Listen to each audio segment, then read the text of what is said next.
नमस्ते, कैसे हैं आप सभी लोग। आशा करता हूँ आप लोग बहुत ही ज़्यादा अच्छे होंगे। आज हम डिस्कस करने वाले हैं ट्रायंगल्स के बारे में, पर ये जो चैप्टर है ट्रायंगल्स, इसमें सब कुछ सिमिलैरिटी से रिलेटेड है, ठीक है। सिमिलैरिटी, थियरम्स वगैरह वगैरह। तो ये सब समझने से पहले हम एकदम बेसिक से चालू करते हैं, क्योंकि ज्योमेट्री में बेसिक्स अगर क्लियर नहीं है तो बहुत कन्फ्यूजन होता है थियरम्स में, प्रॉब्लम्स में, चीज़ें समझने में। तो एकदम बेसिक से चालू करते हैं कि ट्रायंगल क्या होता है, ठीक है। ट्रायंगल समझने के लिए हमें पता होना चाहिए पॉलीगॉन क्या होता है। तो पॉलीगॉन को कैसे डिफाइन किया गया है ज्योमेट्री में। पॉलीगॉन होता है एक क्लोज्ड फिगर। एक क्लोज्ड फिगर मतलब कि एक शेप। तो कौन सा शेप? ऐसा वैसा शेप नहीं, एक ऐसा शेप जो सिर्फ लाइन सेगमेंट्स की मदद से बनता है, ठीक है। मतलब क्या? मतलब देखो, शेप बहुत प्रकार के होते हैं। जैसे कि अगर हम एक ऐसा कुछ भी बनाएंगे तो ये भी तो एक शेप है ना। क्यों शेप है? क्योंकि ये क्लोज्ड फिगर है, ठीक है। पर हम बोल रहे हैं पॉलीगॉन एक ऐसा शेप है जो सिर्फ लाइन सेगमेंट्स की मदद से बनता है। इस शेप में और इस शेप में फ़र्क इतना है कि यहाँ पे कर्व्स है और यहाँ पर लाइन सेगमेंट है। तो ऐसा शेप जो लाइन सेगमेंट की मदद से बनता है, ऐसे शेप को हम बोलते हैं पॉलीगॉन, ठीक है। अब यहाँ पे पॉसिबिलिटी क्या है? पॉसिबिलिटी ये है कि शेप जो लाइंस है, ठीक है, ये सारे एक दूसरे के इक्वल हो सकते हैं। मतलब क्या? ये लाइन का मेजरमेंट इक्वल है ये लाइन के, मतलब अगर ये 5 सेंटीमीटर है तो ये भी 5 सेंटीमीटर होगा, ये भी 5 सेंटीमीटर होगा, ये भी 5 सेंटीमीटर होगा। पर ऐसा भी तो हो सकता है कि ये चार लाइन की मदद से हमने शेप बनाया, एक साइड है 4 सेंटीमीटर, एक साइड है 5 सेंटीमीटर, एक साइड है 6 सेंटीमीटर और एक साइड है 7 सेंटीमीटर। यहाँ पे सारे लाइंस का वैल्यू अलग अलग है, यहाँ पे सारे लाइंस का मेजरमेंट अलग अलग है। ऐसा पॉलीगॉन जिसका सारा का सारा मेजरमेंट, साइड का, एंगल का सब इक्वल आता है, उसको बोलते हैं रेगुलर पॉलीगॉन। और ऐसा पॉलीगॉन जिसका सारा मेजरमेंट अलग होता है, उसको बोलते हैं इर्रेगुलर पॉलीगॉन। आई होप इतना समझ में आ रहा है। अब क्या, ये हमें थोड़ा ऊपर ऊपर से पता होना चाहिए, ठीक है। मेन है अपना ट्रायंगल। तो ट्रायंगल समझने के लिए पॉलीगॉन क्या है दोस्तों? पॉलीगॉन एक लाइन सेगमेंट से बना हुआ शेप है। तो एक लाइन सेगमेंट हमारे पास होगा अगर, तो हम एक पॉलीगॉन नहीं बना सकते। दो लाइन सेगमेंट होगा अगर हमारे पास, तब भी पॉलीगॉन छोड़ो, शेप ही नहीं बना सकते। एक शेप बनाने के लिए मिनिमम 3 लाइन सेगमेंट्स का रिक्वायरमेंट होता है। तो एक, दो, तीन, 3 लाइन सेगमेंट्स की मदद से हमने एक शेप बनाया। तो ये क्या हुआ? ये हमारा सबसे पहला पॉलीगॉन हुआ। First polygon in the history of Mankind. बकवास, ठीक है। ये है पहला पॉलीगॉन, फर्स्ट पॉलीगॉन। कैसे बनता है? 3 लाइन सेगमेंट्स की मदद से, ठीक है। अब एक छोटा सा कंसेप्ट है एंगल का। एंगल क्या होता है दोस्तों? फटाफट एंगल भी देखते हैं। देखो, अगर ये एक रे है, रे मतलब क्या? जिसका एक साइड फिक्स्ड होता है और दूसरा साइड मूविंग होता है। एरो मार्क मतलब ये एक्सटेंड करो, करते करते फ्रेम के बाहर निकल जाओ, कोई प्रॉब्लम नहीं है, ठीक है। ये एक और रे है। जब आप दो रे लेते हो, ये रे से ये रे तक पहुंचने के लिए आपको थोड़ा सा रोटेशन परफॉर्म करना पड़ता है। इस रोटेशन को ही बोलते हैं एंगल। क्या बोलते हैं? एंगल। रोटेशन को बोलते हैं एंगल। दो रेस के बीच में जो रोटेशन हुआ है उसको डिफाइन करते हैं एंगल के नाम से। अब दो रेस जहाँ पर मीट होते हैं उसको बोलते हैं वर्टेक्स। वर्टेक्स मतलब दो लाइंस का, दो रेस का पॉइंट ऑफ इंटरसेक्शन, जहाँ से वो ऐसे ओरिजिनेट होते हैं, ठीक है। अगर ऐसा लाइन हो गया, ठीक है, ऐसा मतलब ये लाइन इधर निकल गया, ये लाइन इधर निकल गया, तो इसको बोलते हैं पॉइंट ऑफ इंटरसेक्शन, ठीक है। पॉइंट ऑफ इंटरसेक्शन, क्योंकि यहाँ पे दो लाइंस मीट हुए हैं। पर वर्टेक्स क्या होता है? वर्टेक्स होता है एक ऐसा पॉइंट जहाँ से दो लाइंस निकलते हैं, वापस नहीं आते, ठीक है। ये लाइन पीछे नहीं जा रहे, ये लाइन यहाँ से निकल के अपनी अलग ही दुनिया में जा रहा है, ये लाइन यहाँ से निकल के अपनी अलग दुनिया में जा रहा है। पर पॉइंट ऑफ इंटरसेक्शन में दोनों तरफ लाइन अपनी दुनिया में निकल जाते हैं। एक इधर जाता है तो एक इधर, एक इधर तो एक इधर, ठीक है। तो वर्टेक्स क्या हुआ? वर्टेक्स होता है point of origin of two rays. मतलब दो रेज जहाँ से निकलते हैं उस पॉइंट को बोलते हैं वर्टेक्स। सिंपल। अब इस फिगर को देखो, ये एक वर्टेक्स है क्योंकि यहाँ से एक रे यहाँ जा रहा है, एक रे यहाँ जा रहा है। ये एक वर्टेक्स है, ये एक वर्टेक्स है। वर्टेक्स है, ये रे है, ये रे है, तो ये एंगल होगा, ये एंगल होगा, ये एंगल होगा। इस फिगर में कितने साइड्स हैं? तीन साइड है, एक दो तीन। कितने एंगल्स है? तीन एंगल्स है, एक दो तीन। तीन को बोलते हैं ट्राई, और एंगल लगा दिया आगे तो बन जाएगा आपका ट्रायंगल। ट्राई एंगल मतलब तीन एंगल्स वाला फिगर। ट्राई साइड नहीं बोला, ट्रायंगल बोला, पता नहीं क्यों। तो ऐसा शेप, ऐसा पॉलीगॉन जिसमें तीन एंगल्स होते हैं, एक दो तीन, और तीन साइड्स होते हैं, ऐसे शेप, ऐसे पॉलीगॉन को बोलते हैं ट्रायंगल। ठीक है। अब ट्रायंगल तो ऐसे आया, ट्रायंगल में भी कुछ प्रकार होते हैं, जैसे कि हमने एंगल देखा। देखो, ये एक अगर रे है, ये दूसरा रे है, ये एक रे है, ये एक रे है, ये एक रे है, और ये एक रे है, मान लो। ठीक है। तो इनके बीच में हम हमेशा एंटी क्लॉकवाइज डायरेक्शन में मेजर करते हैं एंगल को। ये ऐसे और ये ऐसे। ठीक है। अब ये एक रे है, अगर उसके एग्जैक्टली ऊपर अगर ऐसा है और हम दूसरा रे एग्जैक्टली उसके ऊपर ऐसे वर्टिकली प्लेस करेंगे, तो जब आप इस एंगल को मेजर करोगे ये हमेशा 90 डिग्री आएगा। ठीक है। 90 डिग्री को ज्योमेट्री में दो तरीके से बोलते हैं। एक तो कि these two rays are perpendicular. Perpendicular, perpendicular मतलब दो रेज के बीच का एंगल 90 डिग्री है। परपेंडिकुलर को ऐसे भी रिप्रेजेंट करते हैं, मतलब क्या, ये लाइन है, ये ऐसे गिर रहा है उसके ऊपर एकदम स्ट्रेट, तो ऐसे रिप्रेजेंट करते हैं। दूसरा बोलते हैं राइट एंगल। राइट एंगल मतलब भी यही होता है कि दो लाइंस, दो रेस के बीच का एंगल है 90 डिग्री। अब अगर ये ऐसे स्ट्रेट एकदम 90 है, तो अगर थोड़ा सा एंगल कम कर दिया तो ऑब्वियसली ये 90 से कम होगा ना। तो ऐसा एंगल जो 90 डिग्री से कम होता है उसको बोलते हैं अक्यूट। अक्यूट एंगल्ड ट्रायंगल, इसको बोलते हैं अक्यूट एंगल। मैंने ट्रायंगल बोल दिया क्या? गलत बोला। Acute angle.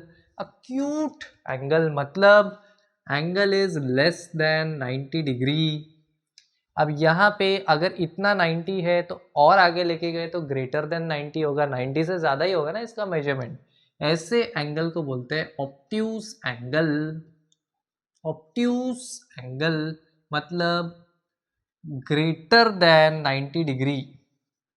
Greater than 90 degree. जब परपेंडिकुलर शब्द सुनोगे, राइट एंगल शब्द सुनोगे, मतलब दो रेस के बीच में एंगल है 90 डिग्री। 90 डिग्री को सिर्फ इतने से ही रिप्रेजेंट करते हैं, एक ऐसा छोटा सा ऐसा बना देते हैं बस, मतलब इसका मेजरमेंट 90 डिग्री है। अब इसके बेसिस पे ट्राइंगल में तो तीन एंगल्स होते हैं। ठीक है। तो तीन अलग अलग ट्राइंगल बन गए। देखो कैसे, ये एक ट्राइंगल बना, ये एक ट्राइंगल बना, और ये एक ट्राइंगल बना। जब सारे एंगल्स का मेजरमेंट 90 डिग्री से कम होता है, ऑब्वियसली यहाँ पे सारे एंगल्स का मेजरमेंट 90 से कम होगा। ऐसे ट्राइंगल को नाम दिया अक्यूट एंगल्ड ट्रायंगल। ठीक है, अक्यूट एंगल्ड ट्रायंगल। अब जब एक ट्राइंगल का एक एंगल 90 डिग्री होगा तो ऐसे ट्राइंगल को नाम दे दिया right angled triangle. Right angled triangle. और जब आपका मेजरमेंट 90 डिग्री से ज़्यादा हो गया तो ऐसे ट्रायंगल को बोला ऑब्ट्यूज एंगल्ड ट्रायंगल। सिंपल। क्या है, एंगल के बेसिस पे ट्रायंगल के थोड़े से प्रकार बना दिए। अब कुछ स्पेशल टाइप्स के ट्रायंगल होते हैं जो हमें प्रॉब्लम्स के टाइम एनकाउंटर करेंगे, तो उसका थोड़ा सा जानकारी होना चाहिए, वो भी देख लेते हैं। एक तो हो गया ये, दूसरा हो गया वापस से यही, तीसरा हो गया वापस से यही। ओ बहुत गंदा था शे। तीसरा ऐसे होगा। अब ट्रायंगल को हम नाम कैसे देते हैं? नामकरण किया जाता है कुछ ऐसे, ए बी सी, और इसको पढ़ते कैसे है? Triangle A B C. Simple. ये भी ए बी सी बोल दो, ये भी ए बी सी बोल दो। अच्छा, ज्योमेट्री में कुछ नोटेशंस होते हैं, जैसे कि अगर हमें बोलना है कि ए बी, ए सी और बी सी सारे के सारे का जो मेजरमेंट है अलग है। मतलब अगर ये 10 है तो ये 11 होगा और ये 12 होगा। मतलब अगर ये 10 सेंटीमीटर का है तो ये 11 सेंटीमीटर का होगा, ये 12 सेंटीमीटर का होगा। पर जब हमारे पास ऐसे वैल्यूज़ नहीं होता है तो हम इसको कैसे लिखते हैं, कैसे दर्शाते हैं? हर बार तो लिख नहीं सकते ना, A B not equal to B C वगैरह वगैरह। तो हम ऐसे नॉर्मल नोटेशन देते हैं। हम एक ऐसे लाइन डाल देते हैं, इसके ऊपर 2 लाइन डाल देते हैं ऐसे छोटा सा, और इसके ऊपर 3 लाइन। इसका मतलब क्या है? इसका मतलब है इसका मेजरमेंट इसके इक्वल नहीं है, इसका मेजरमेंट इसके इक्वल नहीं है। ठीक है, सिंपल। सिमिलरली एंगल के साथ करते हैं। अगर यहाँ पे 1 डाला, यहाँ पे 2 डाल देंगे, यहाँ पे ऐसे एंगल डाल के इसके अंदर ऐसे सर्कल बना सकते हैं, या फिर यहाँ पे ऐसे 3 डाल देंगे। इसका मतलब सारे के सारे एंगल्स का मेजरमेंट अलग अलग है। ठीक है, तो ऐसा ट्राइंगल जहाँ पे सारे साइड्स का मेजरमेंट अलग होता है, सारे एंगल्स का मेजरमेंट भी अलग होता है, ऐसे ट्राइंगल को बोलते हैं scalene triangle. Scalene triangle. In triangle A B C, A B is not equal to B C is not equal to A C, ऐसे ट्राइंगल को बोलेंगे स्केलन ट्राइंगल। अब ऐसा ट्राइंगल जहाँ पे 2 साइड्स और 2 एंगल्स इक्वल होते हैं, ऐसे ट्रायंगल को बोलते हैं आइसोसेलेस।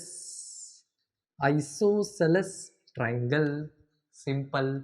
इसका नाम है आइसोसेलेस ट्रायंगल। मतलब एक ऐसा ट्रायंगल जिसके 2 साइड और 2, कौन से 2 एंगल? ये एडजेसेंट, जो इस साइड के नीचे होंगे ना ऐसे एडजेसेंट, ये और ये नहीं है। अगर ये साइड के इक्वल है तो इसके एडजेसेंट ये एंगल इस एंगल को इक्वल होगा। ठीक है, कोई भी 2 एंगल नहीं, ये साइड अगर ये साइड के इक्वल है तो ये एंगल इस एंगल के इक्वल होगा। और ये इक्विलेटरल ट्राइंगल, इक्विलेटरल ट्राइंगल मतलब क्या? जिसका सारा तीनों साइड का मेजरमेंट सेम है और तीनों एंगल का मेजरमेंट सेम है।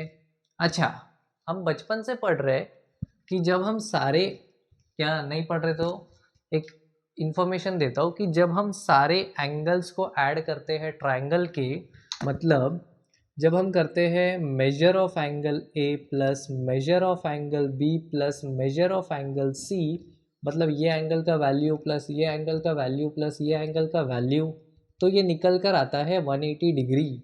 इसको बोलते हैं angle sum property of a triangle. Angle sum property of a triangle मतलब measure of triangle A B C, इसके जितने भी एंगल्स है, 3 ही एंगल्स पॉसिबल है।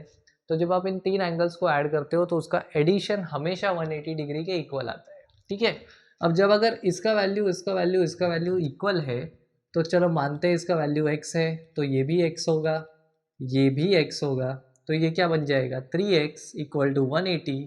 तो x का वैल्यू कितना होगा 60। मतलब क्या? मतलब हमेशा एक इक्विलेटरल ट्राइंगल में एंगल्स का मेजरमेंट होगा 60 डिग्री। ये यूनिवर्सल ट्रूथ है कि एक इक्विलेटरल ट्राइंगल में हमेशा हमेशा उसके एंगल का मेजरमेंट होगा 60 डिग्री। हाँ, साइड्स का कोई भी मेजरमेंट हो सकता है, जैसे 10 10 10, 5 5 5, 11 11 11 एंड सो ऑन। ठीक है, तो ये कुछ स्पेशल टाइप के ट्राइंगल्स हो गए। और क्या है? और तो इतना ही बेसिक है ट्राइंगल्स के बारे में। और एक इम्पॉर्टेंट है एरिया, एरिया ऑफ ट्राइंगल। ठीक है, एरिया ऑफ ट्राइंगल भी बहुत ज़्यादा इंपॉर्टेंट है। कैसे इंपॉर्टेंट है?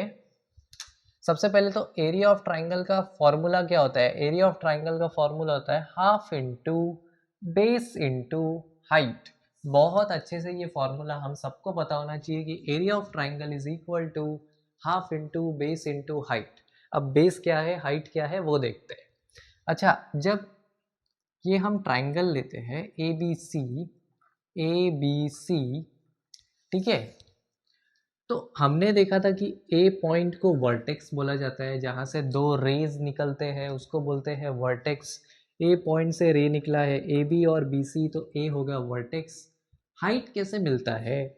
जब हम ए से सामने वाले साइड के ऊपर एक परपेंडिकुलर छोड़ते हैं, ऐसे छोड़ते हैं मतलब यहाँ से ऐसे ड्रॉप किया, तो ये यहाँ पे जाके मिला 90 डिग्री पे। परपेंडिकुलर मतलब 90 डिग्री, कोई पी पॉइंट पे मिला मान लो।